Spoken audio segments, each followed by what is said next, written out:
dupla está de regresso, não é? As Anas estão sempre juntas e não se conseguiram desvincular, portanto, hoje vamos também realizar uma palestra em que estaremos juntas, até que nos consigamos separar como gêmeas que ainda somos. Então hoje trazemos no capítulo 19 do Evangelho, fala-nos sobre a fé, o poder transformador da fé.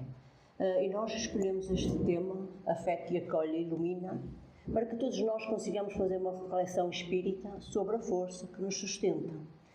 Nos tempos atuais sentimos que realmente há uma necessidade de nós nos sustentarmos pela fé.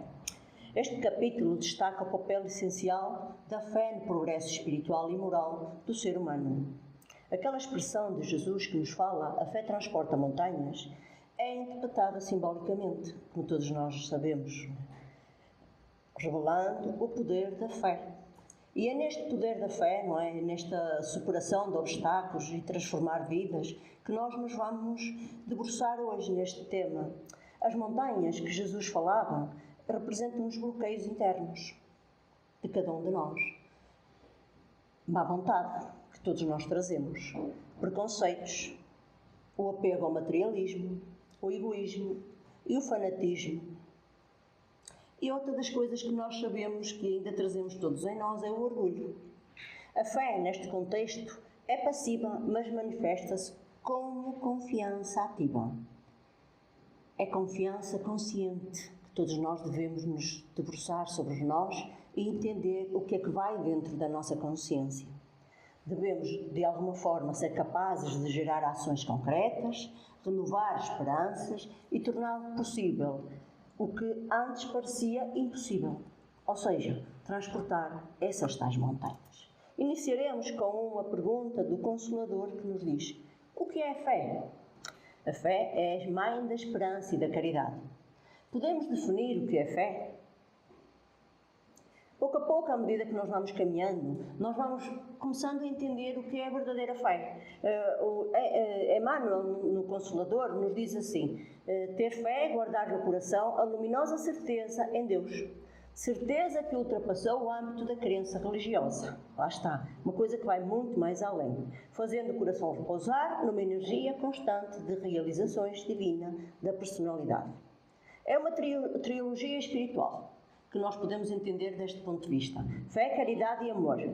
Um conjunto de 3 elementos só. A fé, quando iluminada pela luz divina, desperta os mais nobres instintos da alma. Se calhar já se aperceberam em alguns momentos em que se debruçaram sobre essa mesma fé, ultrapassar um obstáculo, e orienta para o bem. É o alicerce da regeneração que nós muitas das vezes nos esquecemos, da verdade, da elevação moral. Para cumprir esse papel, a fé deve ser sólida e inabalável. E é neste sólido que nós nos devemos, de alguma forma, expressar. É estarmos convictos das resistências, das dúvidas, é não ligarmos aos gozos que muitas das vezes a outra pessoa faz connosco. Então esta fé tem que ser autêntica. Não teme o ridículo. Não devemos ter medo do ridículo, pois sabemos o valor. Mas isso depende de cada um de nós. A fé sincera é a melhor de todas. Porquê? Porque ela é contagiosa. Quando nós temos uma fé sincera, ela irradia. E então todos aqueles corações mais resistentes, não é? Que se chegam a nós, sentem aquela vibração que nós emanamos, não é? E sentem-se bem connosco. O problema no meio disto tudo é que a fé, nós levamos a fé como uma crença passiva, que nos foi ensinada desde pequenos. Desde crianças. E nós temos que mudar essa força viva, inspirar-nos em quê? Na caridade, em ação. Porque a fé não é morta, é ativa. Não é, Ana? É verdade. E no capítulo 19 do Evangelho, no item 5, que fala sobre o poder da fé, nós temos uma passagem que é a cura de um menino endemoniado, e acho que a maioria das pessoas já devem ter ouvido, e ela relata um pai em desespero que encontra Jesus no meio da multidão, aproxima-se dele, se ajoelha diante dele e pede: Senhor, tem misericórdia do meu filho, ele tem ataques e está sofrendo muito. Muitas vezes cai no fogo ou na água. Eu o trouxe aos seus discípulos, mas eles não puderam curá-lo. E então Jesus respondeu, Ó geração incrédula e perversa, até quando estarei com vocês? Até quando terei que suportá-los? Tragam-me o menino. E então Jesus repreendeu o demônio, e esse saiu do menino, que a partir daquele momento em diante ficou curado. Então os discípulos se aproximaram em particular de Jesus e perguntaram por que eles não conseguiram expulsá-lo. E aí Jesus responde: porque a fé que vocês têm é pequena, e eu lhes asseguro que se vocês tiverem fé do tamanho de um grão de mostarda, poderão dizer a esse monte: vá daqui para lá, e ele irá. Nada lhes será impossível. E ainda no item 5, temos uma mensagem que diz o seguinte: por isso, aquele a um grande poder fluídico normal, juntando com uma fé ardente, pode, apenas pela vontade dirigida para o bem, operar esses fenômenos estranhos de cura e outros que outrora passariam por prodígios e que não são, todavia, senão as consequências de uma lei natural. Então, por esse motivo que Jesus disse aos seus apóstolos: se não curastes é porque não tinham fé. E ainda no mesmo capítulo, no item 12, onde fala sobre a fé humana e divina, nós temos uma mensagem sobre o magnetismo, que diz: o magnetismo é uma das maiores provas do poder da fé em ação. É pela fé que ele cura e produz fenômenos estranhos que eram chamados de milagre. Nós aqui também, essa mensagem encaixa perfeitamente na passagem, porque nós conseguimos observar o poder do magnetismo de Jesus. Claro que não era só o magnetismo dele, estava ali associado à conduta moral dele, à fé, à confiança, ou seja, ele era a pureza dele, ele era um ser perfeito. Então ele tinha autoridade para expulsar o demônio do menino. E naquela altura as pessoas falavam demônio, mas hoje em dia, com o conhecimento que a gente sabe que estavam se referindo a uma criança que estava ali obsediada. E no livro dos médiuns, no capítulo 7, o Kardec ainda explica que a fé do médium potencializa os fenômenos mediúnicos, demonstrando que a força mental, quando ela é orientada pela fé, ela pode se influenciar na matéria. Ou seja, também encaixa perfeitamente nessa passagem. E também com essa explicação de Kardec, nós podemos compreender e sentir o poder da oração, o poder dos passes magnéticos e também começar a enxergar a fé como um canal de conexão com os bons espíritos e com os fluidos benéficos. Nas 4. Obreiros sem fé, não é? Agora vamos ao livro Fonte Viva, que nos fala: e eu te mostrarei a minha fé pelas minhas obras. Aqui nos convida também a nós pormos as mãos à obra e construirmos nós a nossa própria obra, a levantarmos o nosso templo íntimo, não é? No livro Fonte Viva nos fala realmente que por todo lado nós vemos trabalhadores sem fé. Fala-nos o livro e nós também passamos muitas das vezes por estes momentos. Que eles espalham inquietação e desalento. Iniciam a obra de caridade, estes irmãos que não trazem ao trabalho, trabalhadores sem fé, iniciam a obra de caridade, mas depois não conseguem levar a obra até ao fim. E ao primeiro obstáculo dizem: para quê? O mundo não merece o meu esforço. Será que é familiar para alguns de nós? Assume compromissos simples, mas falta-lhe perseverança. Renunciam às obrigações alegando: não nasci para me sujeitar. Olha aqui o orgulho aqui exacerbado, aqui o orgulho em nós, aqui muito ainda vingado. Perante a humilhação, reage com orgulho ferido: quem se atreve a ofender-me? Vagueiam entre queixas e atitudes indisciplinadas, sentindo-se sempre perseguidos ou incompreendidos. Então eles nunca concluem o que começam ou estudam, sem nunca verdadeiramente aprenderem nada. Falta-lhe o que é que lhe falta? A fé, que sustenta, ilumina e transforma. E é nesta trilogia que todos nós devemos tentar trabalhar. A fé, que sustenta, nos alimenta, como nós precisamos do alimento físico também, a fé bem alicerçada alimenta a nossa alma, ilumina-nos e sustenta-nos. E dá-nos aquela força, aquela vitalidade para seguirmos no trabalho que nos propusemos no mundo terra. Continuando com o mesmo livro e com o mesmo capítulo, a mensagem de Emmanuel é: não te concentres na fé sem obras, que constitui perigosa embriaguez da alma. Todavia, não te consagres à ação sem fé no poder divino e em teu esforço próprio. Então, aquele servidor que confia na lei da vida, ele reconhece que todos os patrimônios e as glórias do universo pertencem a Deus, né? Então, isso é uma reflexão profunda sobre o equilíbrio espiritual, né?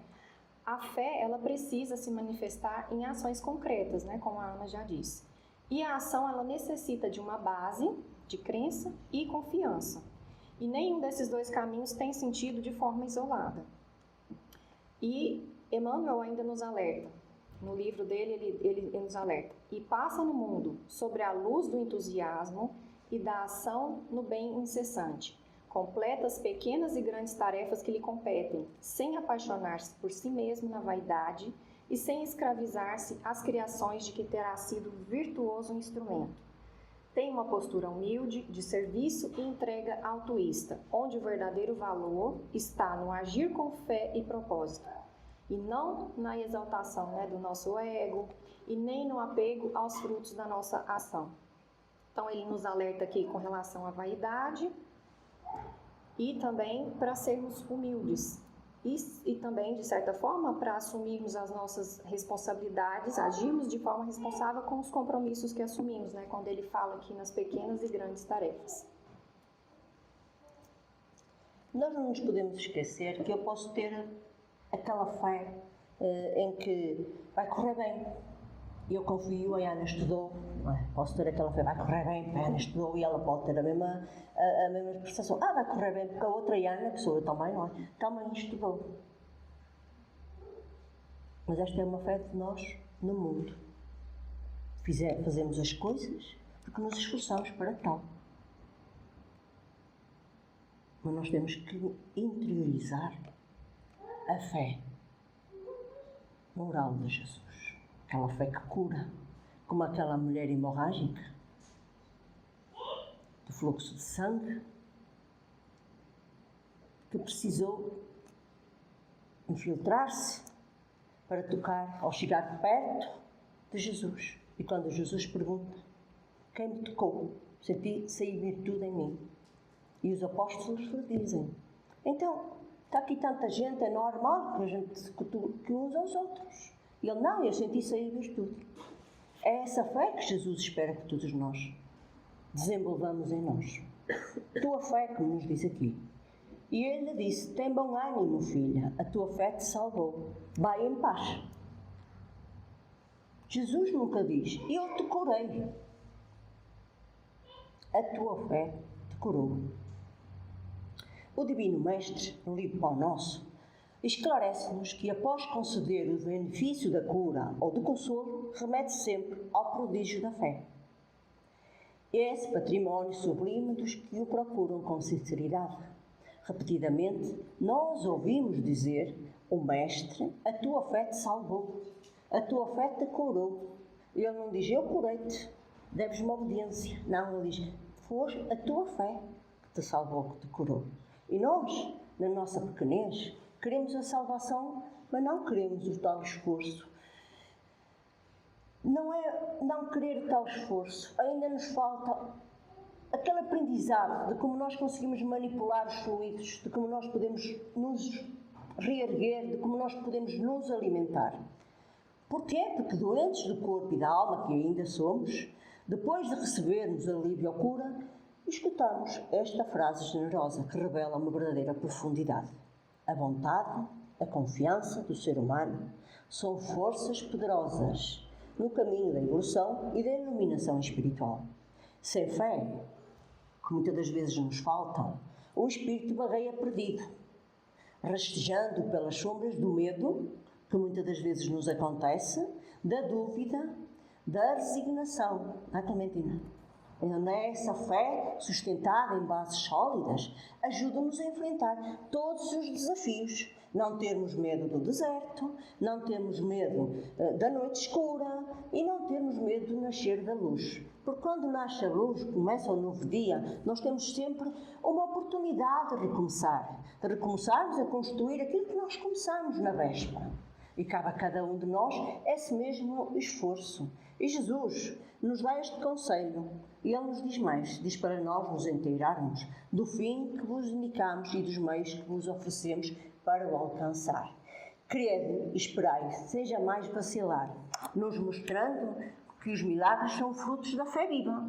Essa tal fé viva que muitas das vezes se esvaira. Da fé que age, dessa fé que transforma cada um de nós. Portanto, neste conceito, tem bom ânimo, filha, podemos ir buscar a mulher hemorrágica, como muitos outros irmãos, mas esta passagem marca verdadeiramente a mulher hemorrágica, o esforço que ela fez para se curar, o esforço que ela fez para chegar perto de Jesus, para que ela conseguisse realmente cessar aquele fluxo sanguíneo de sangue que ela trazia há muitos e muitos anos e que ninguém conseguia curar. Está cá mais um motivo e mais uma das passagens belíssimas que Jesus nos deixou para a nossa transformação. Continuando com o mesmo livro, com o mesmo capítulo, O nosso. o Emmanuel, continua falando sobre essa questão das dúvidas da pessoa que está perdida, sem fé. O navegante sem rumo e quem em nada confia somente poderá atingir algum porto pelo jogo das forças sobre as quais se equilibra, desconhecendo, porém, de maneira absoluta o que lhe possa ocorrer. Então, o doente, descrente da eficácia de todos os remédios, é o primeiro a comprometer a sua própria segurança. O homem que demonstra desalento em tudo, ele não deve esperar cooperação útil de ninguém e de nada. Está ali tão perdido. É uma alma vazia, que reclama em vão os quilhões de felicidade que julgam que o mundo lhes deve. As negações em que essas almas vagueiam transformam-se perante a vida em zonas de amortecimento. Então, a nossa fé ativa e o envolvimento pessoal são essenciais no nosso processo de crescimento e transformação. Não basta, então, a gente ficar à espera de milagres e de apoios externos, Então, é preciso o quê? Que a gente tenha ação, que a gente movimente, que a gente participe de forma consciente na nossa própria evolução. Então, a fé não é acreditar no invisível, é sentir a presença do divino em cada passo da nossa caminhada. É caminho de evolução, é reconhecimento da sabedoria divina por trás das provas de vida que a gente enfrenta. E é também entender que os desafios que nos aparecem são simplesmente oportunidades de crescimento e evolução. Então, a fé é aquilo que vai impulsionar o espírito, tal como o combustível que alimenta a viagem de um navio em alto mar, é a fé, que nos move pelos mares agitados da existência, assim como mostra ali na imagem lá. E sem ela, a alma, ela perde a força, de avançar, de acreditar, de resistir, perde o sentido. A pessoa está ali, como a Ana diz, perdida no escuro, na sombra, fica vagueando. No livro Caminho, Verdade e Vida, também de Emmanuel, viver pela fé, mas o justo viverá pela fé. Na epístola aos Romanos, Paulo afirma com clareza: o justo viverá pela fé. Acho que quase todos nós conhecemos esta passagem.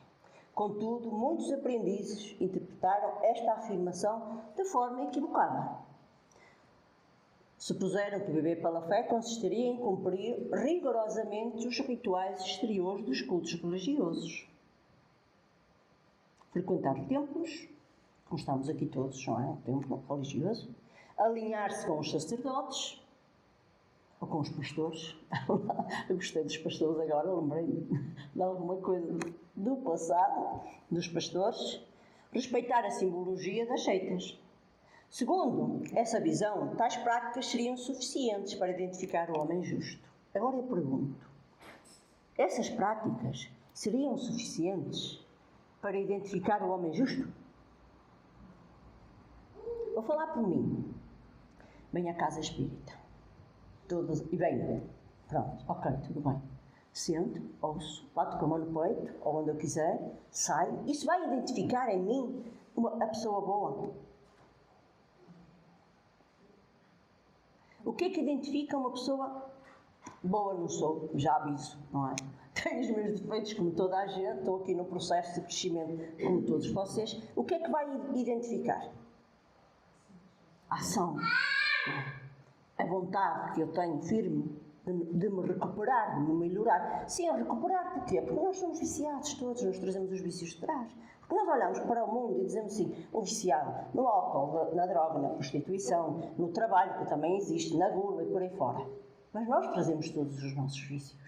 E é nestes vícios que nós temos que trabalhar. Paulo, de Tarso, queria dizer que o justo é aquele que permanece fiel e que vive com constância e entrega, sustentando por uma verdadeira fidelidade ao Pai Celestial. Então, para nós conseguirmos, de alguma forma, desenvolver essa fé, nós temos que saber quais são as leis do Pai Celestial. Paulo deixa várias mensagens de esperança e fé. Quem é que teve aqui dia risonho hoje? Levanta a mão. Vou interagir um bocado com vocês. Quem é que teve um dia de riso hoje? Que se riu um bocadinho, que teve momentos de felicidade, certo? Ok, algumas pessoas aqui, não é? Então, ele nos diz assim, tenhamos boa memória, sejamos resilientes, porque a boa memória do sorriso que nós tivemos. Agora eu vou perguntar, e algum dia triste e sombrio? Quem teve? Confiamos em Deus. O amanhã será melhor. Então, veio o abandono do mundo. Nós muitas das vezes sentimos-nos abandonados pelo mundo. Devemos temer o abandono do mundo? O Pai jamais nos abandona. Todos esses momentos difíceis que nós passamos, na verdade, são oportunidades preciosas para sermos justos e vivermos pela fé, segundo os princípios sagrados do cristianismo. Já querias que eu falasse? Eu vou falar um pouquinho sobre a fé raciocinada. Emmanuel nos deixou a seguinte mensagem: a fé não é patrimônio dos ignorantes, é luz divina na inteligência humana, clareando-lhes os caminhos da vida eterna. Então aqui a gente pode fazer algumas avaliações, né? Começando pela valorização da fé consciente, que ela convive harmoniosamente com o raciocínio lúcido e o discernimento moral. Também podemos enxergar a ideia da fé como luz, e não como um dogma cego, né? Mas como uma força esclarecedora para a gente tomar as nossas decisões, para a gente fazer as nossas escolhas assertivas e também para a nossa evolução interior. E também a união da espiritualidade com a inteligência humana. Reconhecendo, né, que a fé e a razão, elas não se opõem, pelo contrário, elas se completam. Então a fé, ela é luz que nos conduz e muitas vezes ela é confundida com crença cega ou fuga, né, da razão. E é, na verdade, um farol, né, que acende na nossa consciência. E ela também não é propriedade exclusiva dos simples ou dos incultos, mas é sim uma virtude sublime que ilumina o mais profundo, né, da inteligência humana. E ela não nos retira da lógica, pelo contrário, ela nos acrescenta um propósito. E a Joana de Ângeles também nos deixou uma mensagem: a fé é o combustível da alma. Sem ela, o espírito se arrasta nas sombras da desesperança. E no mundo, né, que a gente vive hoje, onde a dúvida impera e o conhecimento avança em velocidade vertiginosa, a fé autêntica, ela permanece como uma bússola silenciosa. ela não está nas palavras decoradas, nem no formalismo religioso, mas na capacidade de perceber sentido até naqueles dias mais sombrios, mais difíceis. E quando tudo parece, desabar e os caminhos se confundem, é essa luz firme e discreta que nos ajuda, a escolher a direção. Então, fé é coragem com direção, é esperança que pensa, é uma força que mora no coração, mas também que dialoga com a nossa mente. E tal como ensina o cristianismo espiritualista, viver pela fé não é isentar-se das lutas, Não é fugir à luta, mas enfrentá-las com os olhos voltados para o alto, com confiança serena, em que tudo tem razão de ser, ou seja, nada é por acaso. Há uma pergunta que nós estamos todos, acho que familiarizados com esta pergunta, não é?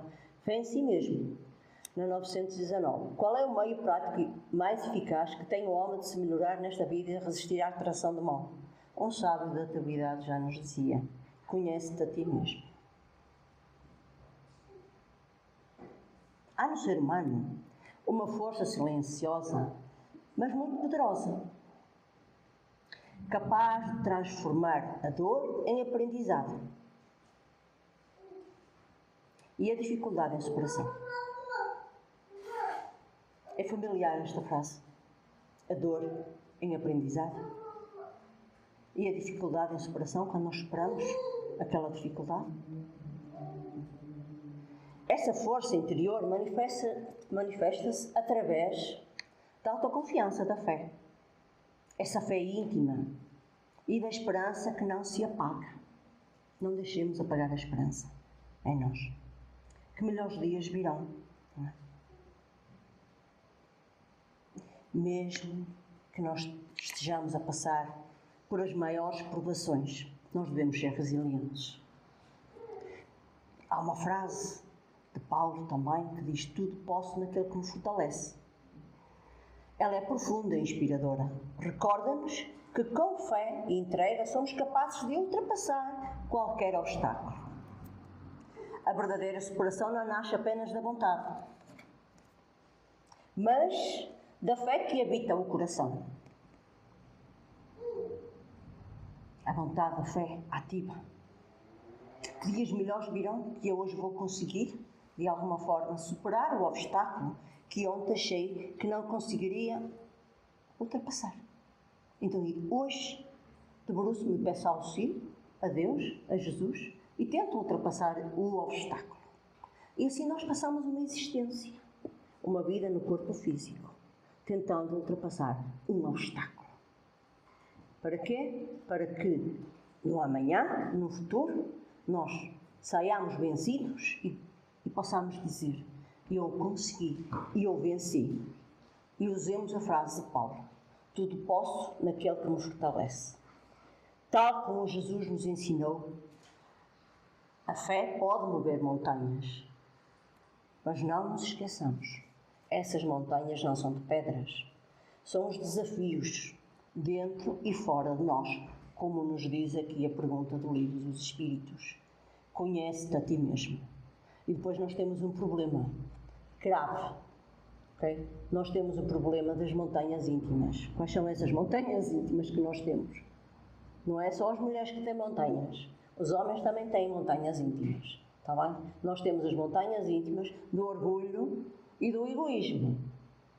Pus-vos a pensar um bocado o que é que eu ia para aqui dizer, não é? O medo. O que é que o medo faz em nós? Paralisa. Ou não? Paralisa o bloqueio da alma. E depois nós temos o quê? Quem é que acordou mal-humorado hoje? Desanimado? Estamos todos no bom caminho. Todos acordamos bem. Porque o desânimo obscurece a visão do futuro e enfraquece a vontade de servir. Já nos aconteceu muitas das vezes.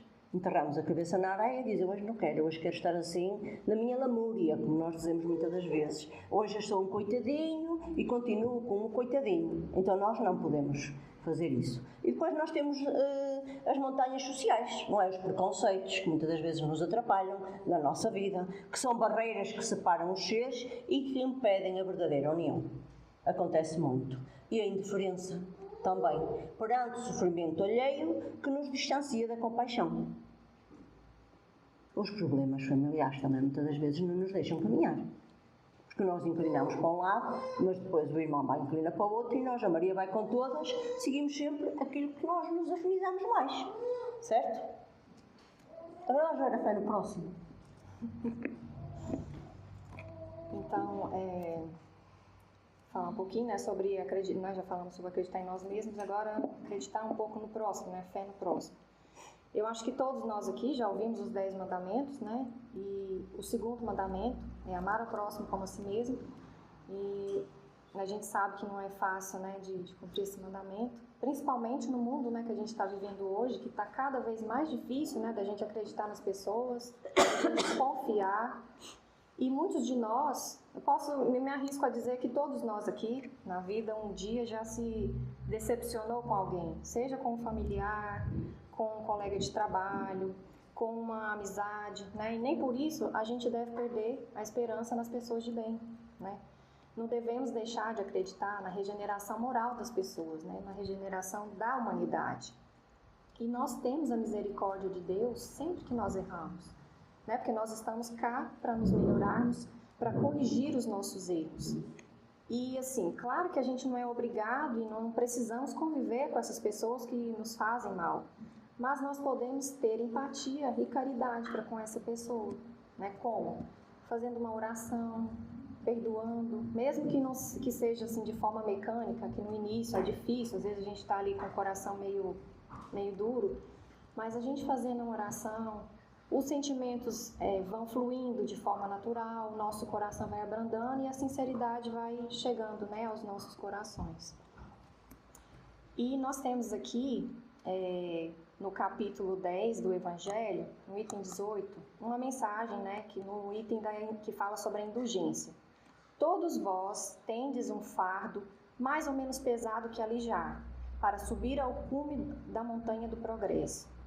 Então, cada ser humano carrega consigo uma bagagem, né? Algumas vezes ela é leve, outras vezes ela se torna dolorosamente pesada. Todos nós temos hábitos cristalizados, nós temos limitações, né, que nos atrapalham, né, que nos desafiam a crescer.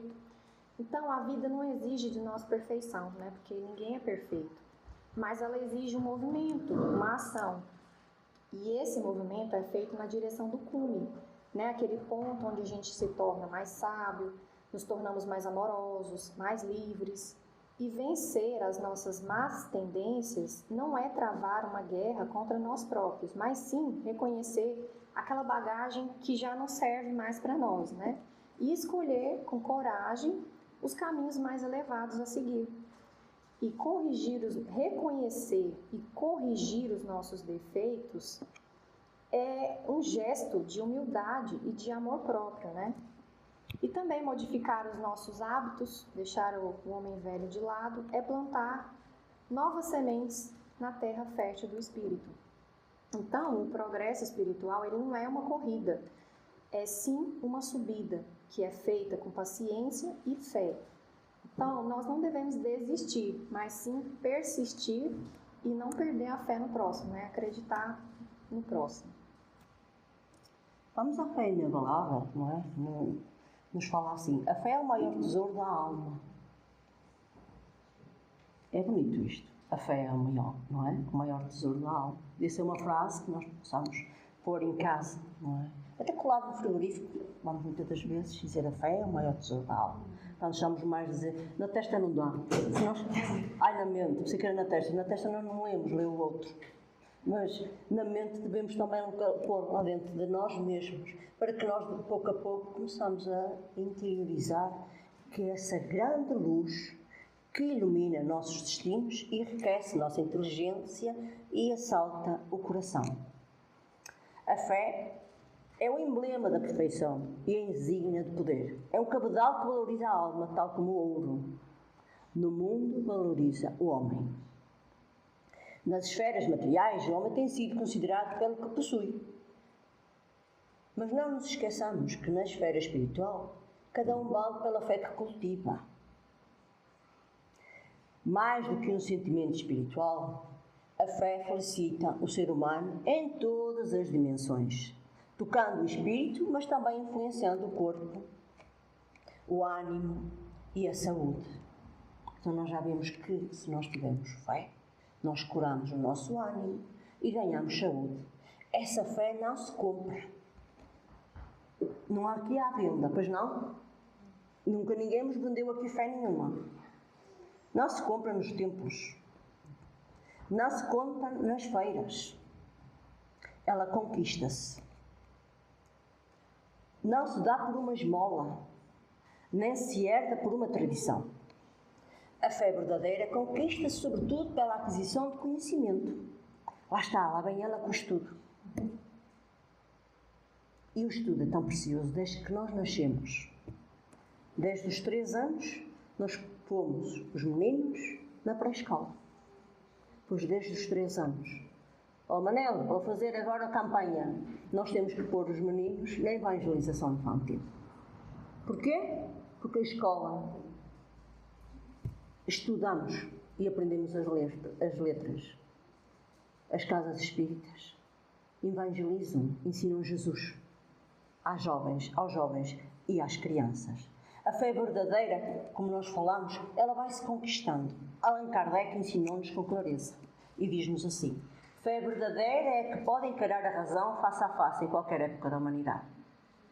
É como nós devemos todos cultivar. É a fé esclarecida. Não se limita à crença.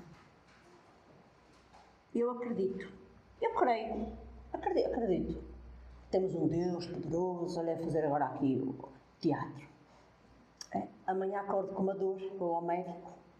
Apareceu-me um cancro. E eu digo assim, já não acredito em nada, já não tenho fé nenhuma. Onde é que estava a minha fé? Que fé é esta que eu tinha? Então, tem que ser uma fé esclarecida, que nos dê a força, que seja ativa, que nos dê a consciência e que todos nós consigamos construí-la com sabedoria. Tudo passa, já dizia Maria Mãe Santíssima. E tudo passa mesmo.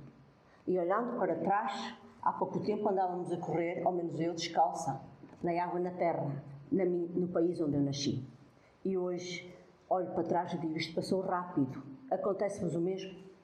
Então não percamos tempo. Cultivemos a fé em cada um de nós.